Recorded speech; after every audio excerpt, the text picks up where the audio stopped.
నారా లోకేష్ అనే నేను శాసనము ద్వారా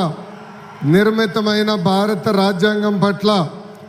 నిజమైన విశ్వాసం విధేయత చూపుతానని, భారతదేశ సార్వభౌమ అధికారాన్ని సమగ్రతను కాపాడుతానని, ఆంధ్రప్రదేశ్ రాష్ట్ర మంత్రిగా నా కర్తవ్యాలను శ్రద్ధతో అంతర్గత శుద్ధితో నిర్వహిస్తానని, భయం కానీ పక్షపాతం కానీ రాగద్వేషాలు కానీ లేకుండా రాజ్యాంగాన్ని శాసనాలు అనుసరించి ప్రజలందరికీ న్యాయం చేకూరుస్తానని దైవ సాక్షిగా ప్రమాణం చేస్తున్నాను. నేను నారా లోకేష్ అనే నేను ఆంధ్రప్రదేశ్ రాష్ట్ర మంత్రిగా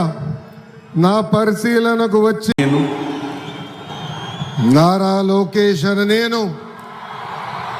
శాసనము ద్వారా నిర్మితమైన భారత రాజ్యాంగం పట్ల నిజమైన విశ్వాసం విధేయత చూపుతానని,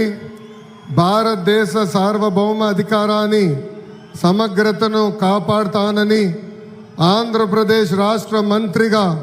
నా కర్తవ్యాలను శ్రద్ధతో అంతర్గత శుద్ధితో నిర్వహిస్తానని, భయం కానీ పక్షపాతం కానీ రాగద్వేషాలు కానీ లేకుండా రాజ్యాంగాన్ని శాసనాలు అనుసరించి ప్రజలందరికీ న్యాయం చేకూరుస్తానని దైవ సాక్షిగా ప్రమాణం చేస్తున్నాను. నేను నారా లోకేష్ అనే నేను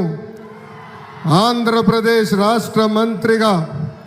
నా పరిశీలనకు వచ్చి